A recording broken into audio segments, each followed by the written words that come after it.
हरे कृष्णा। आप सभी को सकट चौथ की हार्दिक शुभकामनाएं। सकट चौथ का पर्व हिंदू धर्म में विशेष महत्व रखता है। जब माएं अपने बच्चों की लंबी आयु, सुख और समृद्धि के लिए गणपति भगवान की आराधना करती हैं। इस दिन व्रत और पूजा के माध्यम से संकटों को दूर करने और घर में शुभ मंगल करने की कामना की जाती है। इस चौथ को तिलकुटा चौथ, माघी चौथ या संकट हरण चतुर्थी भी कहते हैं।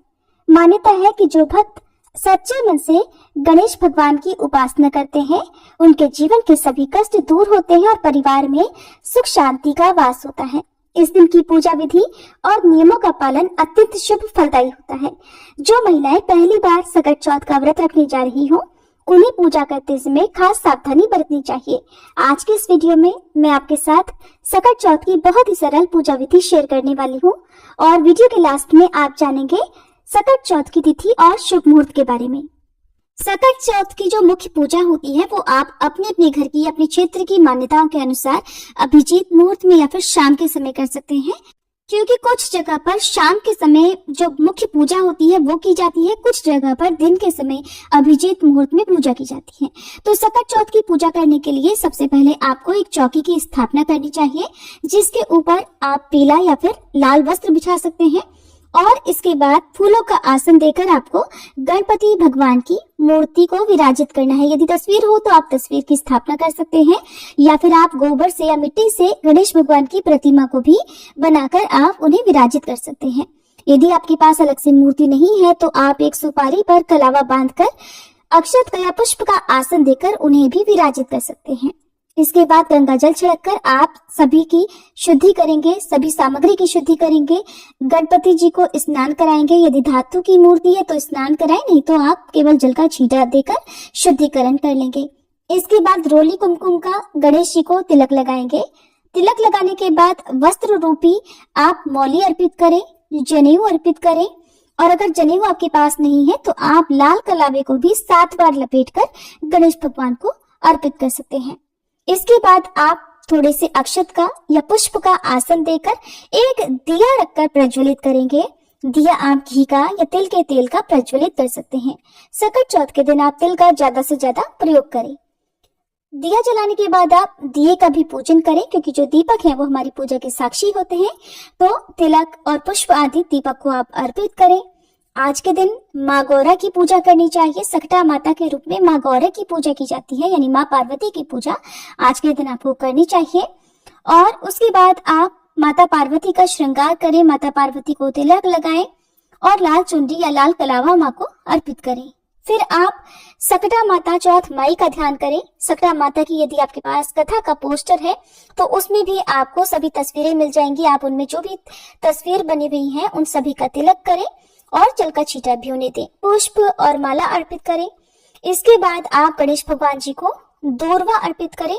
दूर्वा आपको हमेशा एक बंडल बनाकर बांध कर तभी आपको अर्पित करना चाहिए। उस बंडल को आप कलावे से बांध लीजिए और उसके बाद गणेश भगवान को आप दूर्वा समर्पित करें, क्योंकि गणेश जी को दूर्वा अत्यंत प्रिय है। लाल गुड़हल का पुष्प हो तो लाल गुड़हल का पुष्प गणेश भगवान को अर्पित करें। इसके अलावा जो भी पुष्प आपको मिल जाए वो आप गणेश भगवान को और सकटा माता को अर्पित करें। बहुत से लोग चौकी पर कलश की स्थापना भी कर सकते हैं, लेकिन इस वीडियो में मैं आपको बहुत ही सरल और आसान विधि शेयर कर रही हूँ। तो आप अलग से चाहे तो कलश की स्थापना कर सकते हैं, नहीं तो आप 1 लोटा जल भरकर रखें, जिसमें थोड़ा सा गंगा जल मिलाएं, उसमें थोड़े से आप काले और सफेद तिल डालें और थोड़ा सा गुड़ या शक्कर भी आप डालें। क्योंकि सकट चौथ के दिन तिलकुट का भोग भगवान गणेश जी को अवश्य अर्पित किया जाता है, तो तिलकुट आप बनाकर रख लें। इसके अलावा आप यदि तिलकुट नहीं बना सकते हैं तो तिल और गुड़ को आप लड्डू के रूप में बना लें। थोड़ा सा गुड़ पिघलाकर उसमें आप तिल मिलाएं और गोल गोल लड्डू बना लें। मोदक या फिर आप मोतीचूर के लड्डू, पान, सुपारी, इलायची भी आज के दिन भगवान गणेश जी को अर्पित कर सकते हैं। साथ ही मंदिर में कुछ दक्षिणा अर्पित करें। मौसमी फल, मिठाई, इनके अलावा जो कुछ भी आपकी सामर्थ हो वो आप अर्पित करें। सकट चौथ के दिन दान में देने वाली सामग्री भी आप मंदिर में रखें, जैसे आप तिल और गुड़ के लड्डू रख सकते हैं, मूंगफली या मौसमी फल, मिठाई, इसके अलावा वस्त्र, दक्षिणा, आप जो आपकी सामर्थ हो आप उन्हें मंदिर में रखें। इसके बाद आप सच्चे मन से भगवान गणेश जी की पूजा करें, मंत्रों का जाप करें और श्री गणेश अथर्वशीर्ष स्तोत्र का पाठ करें। फिर हाथ में थोड़े से तेल लेकर आपको सकट चौथ की कथा पढ़नी या सुननी चाहिए। कथा कभी भी खाली हाथ आपको नहीं सुननी चाहिए। कथा समाप्त होने पर हाथ में रखे हुए तिल या अक्षत आपको जल के लोटे में डाल देने हैं, जिनका आपको रात के समय चंद्र देवता को अर्घ देना होता है। कथा के बाद आप आरती करें, कपूर जलाकर आरती करें और उसके बाद आप सबसे अंत में गणेश भगवान जी को जो भी तिलकुट भोग या सात्विक भोजन आपने बनाया है उसका भोग आप भगवान गणेश जी को और सकटा माता को अर्पित करें और अपने द्वारा की गई पूजा को स्वीकार करने का आग्रह करने के साथ ही पूजा पाठ में हुई गलतियों के लिए क्षमा मांगे। ऐसा करने पर यदि कोई भूल चूक हो जाती है तो उसका दोष नहीं लगता है। अब यहाँ पर आपको एक बात का ध्यान रखना है, जिन जगह पर दोपहर में यानी अभिजीत मुहूर्त में सुबह के समय सकट चौथ की मुख्य पूजा की जाती है, तो जो जल का लोटा आपने रखा हुआ है उसे आप सूर्य देवता को अर्घ दे देंगे। जो लोग रात के समय या शाम के समय गोधूली बेला में सकट चौथ की मुख्य पूजा करते हैं, तो जो जल का लोटा जिसमें आपने काले तिल कथा सुनने के बाद डाले हैं उसका अर्घ चंद्र देवता को देना होता है। चाहे आप सुबह पूजा करें या शाम को पूजा करें, रात के समय तो आपको चंद्र देवता को अर्घ अवश्य देना होता है, लेकिन दिन में यदि आपने पूजा की है तो उस अर्घ को आप सूर्य देवता को समर्पित कर सकते हैं। कुछ व्रत ऐसे होते हैं जिनमें बायना भी निकाल कर रखा जाता है, जैसे श्रृंगार की सामग्री, फल, मिठाई, वस्त्र, दक्षिणा, जो कि अपने परिवार की किसी सुहागिन महिला को भेंट स्वरूप देना होता है। तो सकट चौथ में भी बायना निकाल कर रखा जाता है। अगर आपके यहाँ ये परंपरा है तो आप भी बायने के रूप में फल, मिठाई, तिलकुट, वस्त्र, कुछ दक्षिणा और इसके अलावा श्रृंगार की सामग्री निकाल कर रखें। और जिन्हें भी आप हर व्रत में बायना देती आई हैं, आप उन्हें ये बायने की सामग्री उन्हें भेंट करें, उनके पैर छूकर आशीर्वाद लें। इसके बाद यदि आपकी संतान है तो सभी संतानों को आप तिलक लगाएं, सभी मिलकर भगवान गणेश जी से आशीर्वाद प्राप्त करें। इस तरह से सकट चौथ की पूजा हो जाती है। जो भी पूजन सामग्री है, चौकी है, उसे अगले दिन ही हटाना चाहिए। सकट चौथ के व्रत में सुबह पूजा करने के बाद संकल्प लेकर आप व्रत प्रारंभ कर सकते हैं और जब मुख्य पूजा का आपके यहाँ पर समय होता है तो इसी विधान से पूजा करनी चाहिए। चंद्र देवता को अर्घ देते समय आपको कुछ बातों का ध्यान रखना है, जैसे अर्घ के छींटे आपके पैरों पर ना पड़े, जो जल के छींटे हैं वो पैरों पर ना पड़े। इसके लिए आप कोई खाली गमला, कोई खाली पात्र अर्घ देने वाली जगह पर रख सकते हैं। यदि आसमान में बादल हो, चंद्रमा ना दिखाई दे, कोहरा हो, तो आप भगवान शिव के मस्तक पर विराजमान अर्धचंद्र की पूजा कर सकते हैं या केवल पूर्व दिशा की ओर मुंह करके मानसिक रूप से चंद्र देवता का ध्यान करके भी अर्घ दे सकते हैं। भगवान गणेश जी की पूजा में आपको शमी के पत्ते भगवान गणेश जी को अर्पित करने चाहिए, लेकिन तुलसी के पत्ते पूजा में अर्पित नहीं करने चाहिए, क्योंकि तुलसी भगवान गणेश जी को अर्पित नहीं की जाती है और न ही केतकी के फूल गणेश भगवान को अर्पित किए जाते हैं। इनके अलावा आपको कुछ बातों का ध्यान रखना है, जैसे काले रंग के वस्त्र पहनकर पूजा करने से बचें और खाली जमीन पर बैठकर पूजा नहीं करनी चाहिए। हमेशा किसी ऊनी आसन पर बैठकर ही आपको पूजा करनी चाहिए।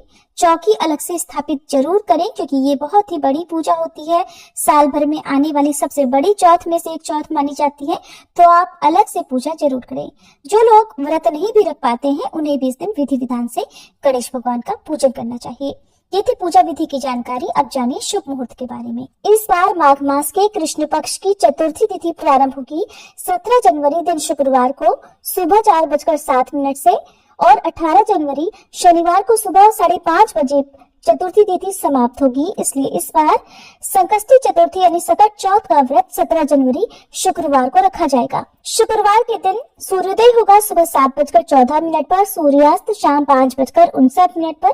इस दिन ब्रह्म मुहूर्त सुबह 5:37 से 6:25 तक रहेगा। सौभाग्य और शोभन योग का निर्माण भी इस दिन हो रहा है, जो कि अपने आप में बहुत ही शुभ मुहूर्त है। और सौभाग्य योग इस दिन पूरा दिन रहने के बाद रात 12:57 तक रहेगा और बाद में शोभन योग प्रारंभ हो जाएगा।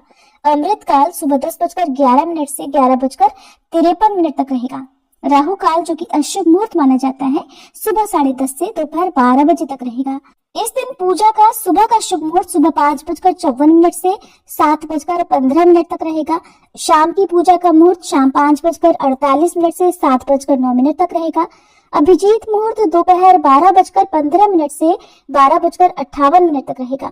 और चंद्रोदय होगा रात 9:18 पर। तो शाम की पूजा तो आप अपने समय पर कर सकते हैं, लेकिन चंद्र देवता को जो अर्घ दिया जाएगा वो इस समय के बाद से आप कभी भी अर्घ देकर व्रत खोल सकते हैं। वैसे तो इस व्रत को निर्जला और निराहार ही रखा जाता है, लेकिन जिनकी सामर्थ्य निर्जला निराहार रहने की ना हो वो इस व्रत को फल और दूध के साथ भी ग्रहण कर सकते हैं। व्रत का पारण करते समय मूंगफली, दूध, तिल और गुड़ के लड्डू या फिर शक्करकंदी खाकर व्रत का पारण किया जाता है। इसके अलावा सकट चौथ के व्रत में नमक का त्याग करना चाहिए। यदि बहुत आवश्यकता हो तो सेंधा नमक से बने हुए व्यंजन जो कि सात्विक होने चाहिए, जो फलाहार होता है, वो आप ग्रहण कर सकते हैं। ये थी आज की वीडियो। उम्मीद है जानकारी आपको पसंद आई होगी।